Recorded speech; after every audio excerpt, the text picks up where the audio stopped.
आता बातमी येते काँग्रेस नेते पृथ्वीराज चव्हाण यांनी केलेल्या एका गौप्य स्फोटाची।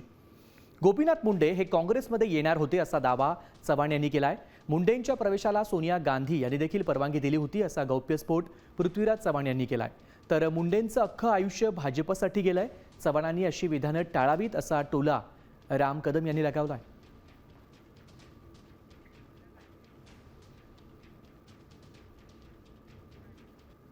तर ती मला माहित नाही काहीतरी केली पुढे, पण एक गोष्ट आता तुम्ही प्रश्न विचारला सांगतो, त्यांच्या पिताजींना आम्ही काँग्रेसमध्ये घ्यायचा प्रयत्न केला। मी मुख्यमंत्री असतो आमचं सगळं ठरलं, सोनिया गांधींची परवानगी घेतली, त्यांनी माझ्याकडे मत मागितलं की मला राजीनामा द्यावा लागेल मला खासदारकीचा, मला मंत्री करा, कारण मला निवडणूक लढावी लागेल। आणि दोघं म्हणजे भाजपची नागपूरचे दोघं आहेत, ते मला काही निवडून देणार नाही, तिथं त्यावेळेला जातीवादाचा विषय होताच, मला मंत्री करा।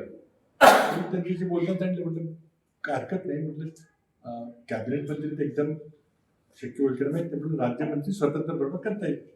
पूर्ण आयुष्य संघर्षात गेलं, भाजप पक्षासाठी गेलं, भाजपासाठी त्यांनी जे जे काही करता येईल ते सर्व काही केलं, संघर्षात राहिले, विरोधी पक्षात राहिले, पण कधी सत्ता पक्षात गेले नाहीत। ही वस्तुस्थिती असताना स्वर्गीय मुंडे साहेबांच्या बाबतीत अशा प्रकारचं विधान मी इतर नेत्यांकडून समजू शकतो, पण पृथ्वीराज चव्हाण साहेबांकडून अशा प्रकारच्या विधानाची अपेक्षा नाही।